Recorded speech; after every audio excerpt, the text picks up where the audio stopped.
This video is a part 2 to yesterday's video, which discussed the April 8th, 2024 total eclipse. Now, I want to set the record straight. This is not me saying that the world will end on April 8th, 2024. I never made such a statement. There are people in the comment section of these videos saying that I'm trying to make this some type of new Y2K event, that I'm saying the world is going to end. On April 8th, 2024, there will be people in the comment section of my videos upset that they're still alive. They're going to say to me that, well, Minutes of Horror, you told me the world was going to end.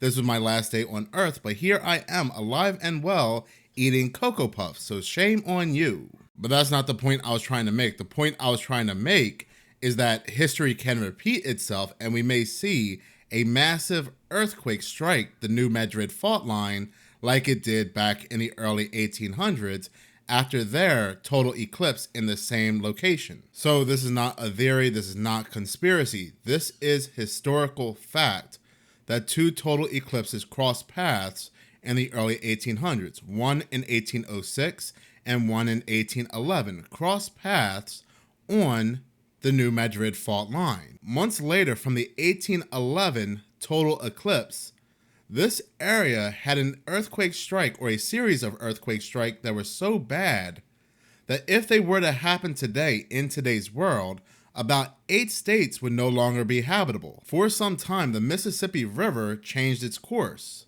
This would be, without a doubt, the worst disaster that would take place on United States soil. Weeks prior to the 1811 earthquakes, what did people report?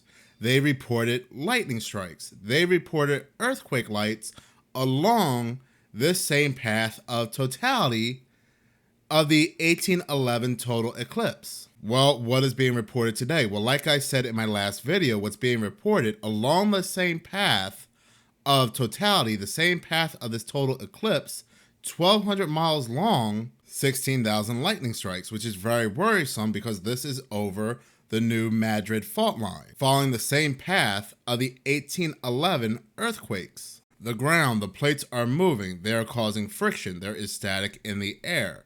So of course there are going to be earthquake lights, there's going to be lightning. Now, while we can never take weather manipulation, weather modification, HAARP off the table, I do believe this is a natural event because nature itself is warning us. Nature is speaking out like it did in the early 1800s. The powers that be, they are aware that something will happen, that something will occur, a disaster will occur.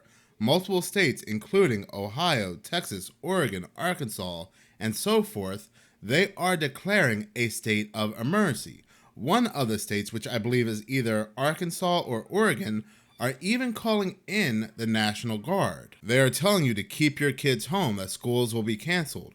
Court cases will be canceled. Make sure you are stocked up with a lot of supplies. Make sure you have all your medications. Communications may be interrupted. You may not be able to call people. So why are they going above and beyond for just a total eclipse? Multiple people are asking the same exact question. Well, the excuse is that there is going to be a lot of people coming out to these locations to observe the total eclipse. About 100,000 people to these different locations observing this solar event. So there's going to be a lot of traffic, a lot of congestion, but they're also worried that somebody may cause some form of terror, some type of terror event. Why first responders are concerned and the message that they want to spread. Day on the shores of Lake Erie. Tammy Emes comes to the lake often. Oh yeah, it's our greatest treasure here. But on April 8th, the day of the solar eclipse, the shores of Lake Erie here in Northeast Ohio will look different. A lot more people are expected. In those areas that the population has doubled, certainly for 2 to 3 days. Lake County Sheriff Frank Leon Bruto told me they have been in contact with law enforcement agencies in cities that have been in the path of totality before. Because of the potential traffic, the sheriff told me most schools will be closed. Most court cases are canceled.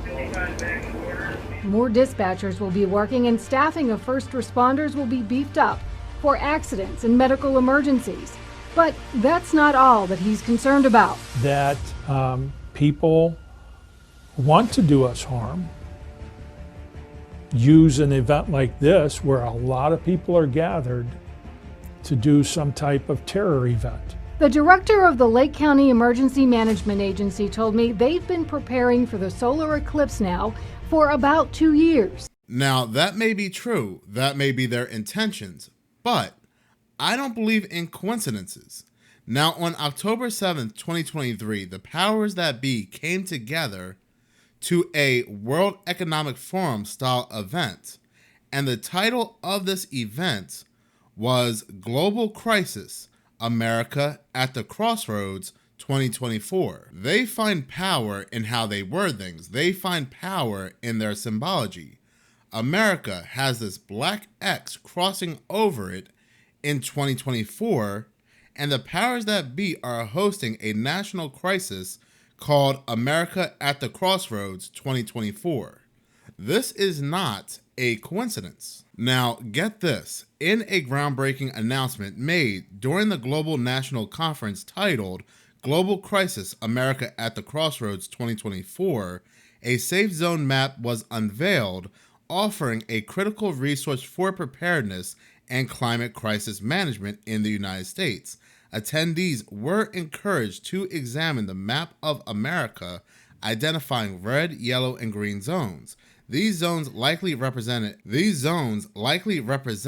areas of varying vulnerability to climate-related disasters. This map shown during this event was blood red.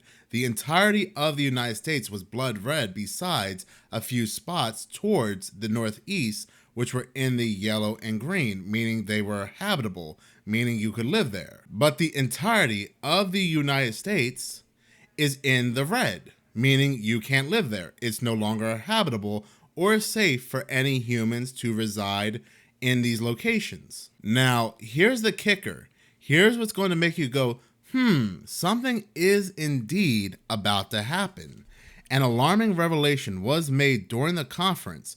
A representative of two corporations had offered a staggering sum of $2 billion, $1 billion from each corporation to keep the information discussed at the conference from becoming public knowledge. Why are they paying billions of dollars to keep this knowledge from the public, to keep this map from the public? Well, this event got leaked, and it was either leaked on purpose or by accident, but I'm thinking it's on purpose. The powers that be always like to let us know what's going on ahead of time. It's like some type of ritual for them, but they don't leak this to warn us to prepare for this upcoming disaster. No, they release it in a way where it looks like it's just some kind of theory that was put together. We also saw something similar like this in 2019, Event 201, where they were coming together, including Bill Gates, coming together to discuss this pandemic-style event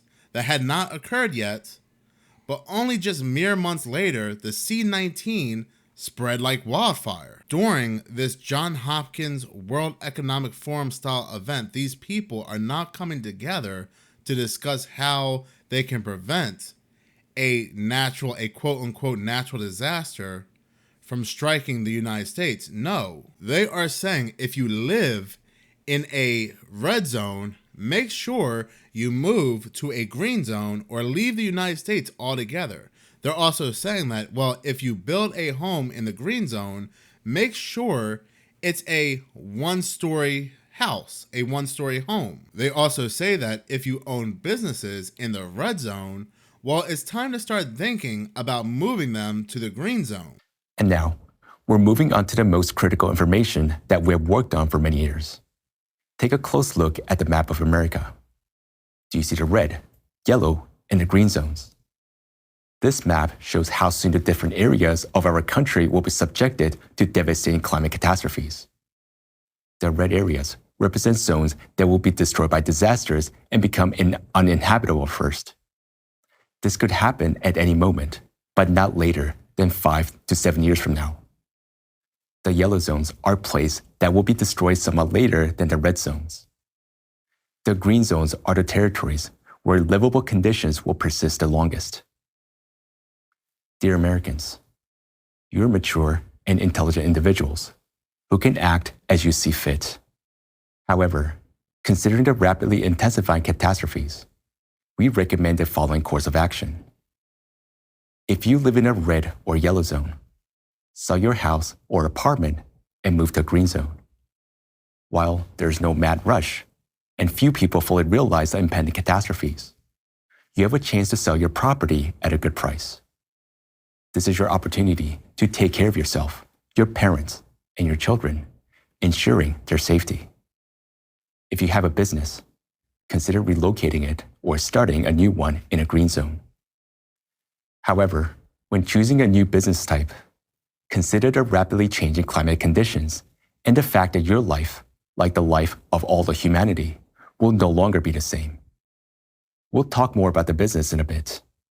For now, let's delve into what your new home should be like and where it should be located to increase your chances of survival for you and your loved ones. If you're buying a house in a green zone, it should be a single-story building with a sturdy stone monolithic walls. High-rise buildings are susceptible to earthquakes and tornadoes. It may collapse. So, you should never buy an apartment in high-rise buildings or even two-story structures. If you decide to build a home, ensure it has a maximum of one floor above the ground, with all other floors constructed below the ground. Reinforce the house's foundation with concrete and strengthen the walls and roof. Buy or build homes away from high-rise buildings. Remember that if there are skyscrapers or even 5-story buildings near your house, they can be very dangerous. In the coming years. So this isn't your normal climate change get-together.